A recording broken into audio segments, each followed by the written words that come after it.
Hi, I'm Lisa Loomis, the editor of the Valley Reporter, and I'm going to have a community conversation today with Kati Gallagher, who is the community planner with the Mad River Valley Planning District. Kati and I are going to be talking about the housing report that has been completed by Doug Kennedy and Associates that the Mad River Valley Planning District is working on disseminating the information to the community. Kati, thank you for joining me today. Thanks so much for having me. So can you take us through the genesis of the report? Sure. So the report was commissioned by the Planning District with the three towns of Warren, Waitsfield, and Fayston. And it really is building off of previous work and research that has been done. Most recently, there was the housing study in 2017 that was done by Planning District staff and partners. That was a broader assessment of housing needs and opportunities in the Valley. But after that came out, there was this recognition that it would be really helpful to narrow in a bit more on what specifically those needs were. So the Doug Kennedy report helps to provide that focus and looks a bit more specifically at the development aspect of the 2017 housing study by providing a market demand analysis for what type of development projects would be supported by the market and in the community. Can you give me some of the primary findings in terms of which demographic in our community is most affected by housing issues? Is it seniors? I think you know the answer. I'll let you answer.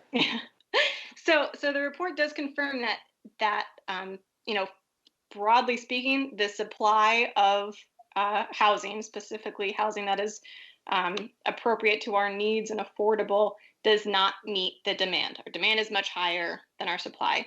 And so the report does identify three main populations that have specific housing need. So those are the elderly, first-time home buyers, and lower and moderate income households, generally those who are in our workforce. But there's a lot of overlap between those groups in terms of what they need. And so the report really makes it clear that while there are those three populations that have the most, can be identified as having the most significant housing demand, there really is widespread demand across the market, and specifically for rentals, smaller homes, and home ownership opportunities that are affordable for the folks that live here or hope to live here. Yes, I believe that the report identified not just the need for apartments for workforce housing, but also for modestly priced starter homes for people, and also for even something like an apartment block of housing for resort workers or other service sectors, correct? That's right. Yeah. And does that lack of housing affect both the ability of local employers to find staff, and what's it going to do, and what does it do to the ski resort? Yeah, great question. So the report also had this whole quantitative analysis. It also had a qualitative component that had a survey that went out to residents through Front Porch Forum and other venues, and also had focused interviews with employers in the Valley. I believe Sugarbush was included in that. And those interviews and that data really helps to highlight the pretty significant impact of the lack of housing on jobs and the economy, and in particular our service sector and hospitality. One really compelling point was that over 80% of those employers that were interviewed said that the lack of affordable and appropriate housing options had either a significant or some effect on their ability to fill positions, which is pretty striking. I think we know probably anecdotally just from talking with employers and businesses throughout the Valley that filling positions has been a challenge. But I thought it was pretty significant that high of a percentage attributed at least part of that barrier to filling those positions to the lack of affordable housing. But it makes sense when you think about the amount of workers. Almost 70% of workers in the Valley make less than $40,000 a year, and many of them are in our hospitality and in tourism industries. They're making up the bulk of our economy, but we are not, or currently don't have the housing supply to meet their needs. And so I just want to back up a minute because the report looked at housing, not just housing need and opportunities, not just in the three towns that are members of the planning district, Warren, Waitsfield, and Facein, but it also looked at Moortown, Duxbury, Granville, and did it look at Waterbury? It did. Yep. As part of where people who work here could and would live. Right. Okay. And what happens societally then when we don't have homes for older people and older people who want to downsize, and young families, and service sector economy, or workers? Yeah. So a lot happens, and I think that it's really important to make those connections.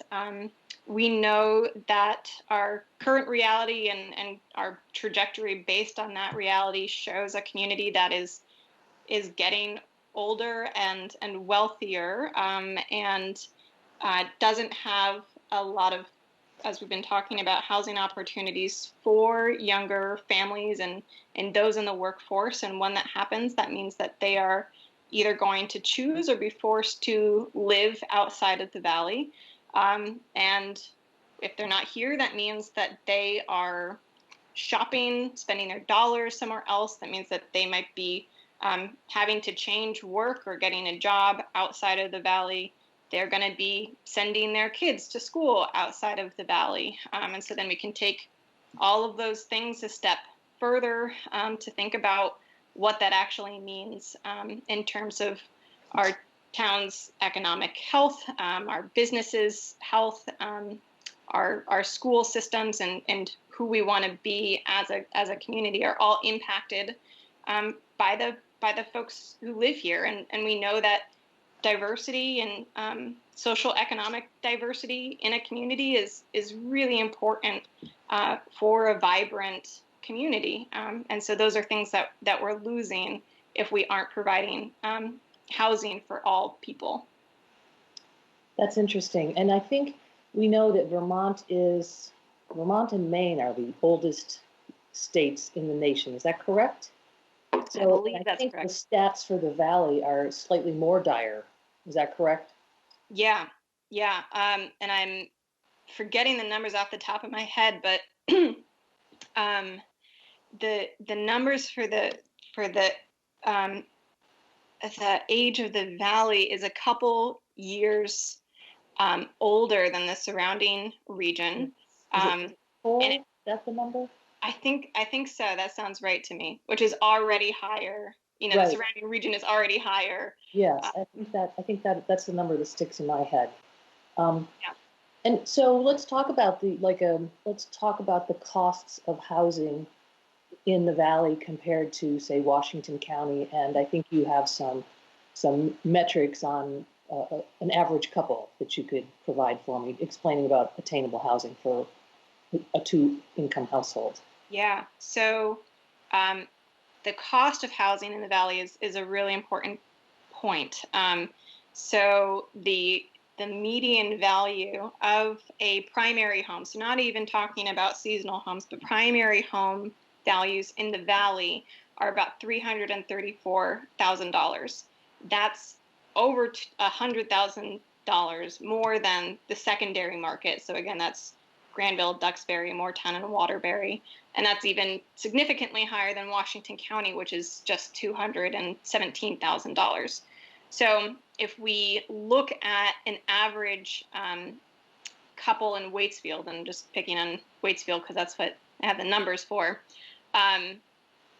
If you have one person who works in retail, one person who works in public administration, and they are making the average annual wage for the town of Waitsfield, they're going to have a combined annual income of about $64,000. That income level is actually just above the area median income of Washington County. So just to say that that's a very common income level, and having a two-person household is a very common household size. So this is a very kind of standard household that we'd be looking at. For that couple to not spend more than 30% of their income on a home, to look for a home ownership opportunity, so this is an affordable home, they would be looking at a home value of $225,000. So to put that in perspective for our supply, going back to what I just said a minute ago, the median value of a primary home in the Mad River Valley is $334,000. So that's about $110,000 more than what that couple could afford. So that's a pretty significant difference. And so then we go back to, okay, well, what are their options? They can try and wait for the few houses that are going to come on the market that are below that level, but we know that there's very few that are at that $225,000 level or below, especially that don't require a lot of maintenance and would be appropriate for that household. So then they might start looking outside of the community, and that's what a lot of folks end up having to do. Mm-hmm. And so that's one form of housing, that's first-time home buyers. But what about housing for seniors who want to downsize? What's the story with that? So a similar kind of circumstance where there's for I think you called it the housing, the mismatch, where people, like two people living in a house with 2 or more bedrooms or 3 bedrooms. I think that's what you guys talked about at the steering committee meeting I watched. Yeah. So about 70% of households in the valley have 2 or fewer household members, but there's only about 30% of homes that have 2 bedrooms or less. So essentially, we have very large homes and very small households, and we are anticipating that those households are going to continue to either shrink in size as the population gets older, and also thinking about younger households as well. A lot of younger folks have a lot more debt from, for example, student loans that are pushing them to start families later in life, et cetera. So a lot of the need both for older folks and younger folks are looking for smaller homes. And whether that's a rental or an ownership opportunity, looking at rentals, there's very few rentals in the valley, and that number has been declining as a percentage of the total homes that are available. Year-round rentals, as opposed to year-round rentals, exactly. Yes, and that is to jump to short-term rentals. Definitely something that we don't yet have solid numbers on. The report touched on it a little bit, in part because the total number of housing units between the year 2000 and 2010 actually decreased by 200 units, which is kind of an interesting thing, because where did those units go? Where did they go? And did they go into short-term Airbnb type, or did they get purchased? So we don't know exactly, but it's definitely possible that they did go into short-term rentals, or they became seasonal homes. Or those, I guess, seasonal homes would already be included in that. So it's slightly unclear, but we do know that Warren and Waitsfield in particular have some of the highest numbers of short-term rentals in the state. And again, that's something that we don't have great numbers on. The towns haven't been collecting, and the state doesn't collect that data.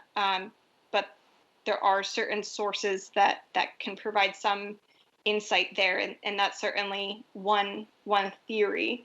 But rentals, again, are year-round rentals are really important for helping to meet that need for folks who either want to downsize or have lower or moderate incomes and can't afford to purchase a home.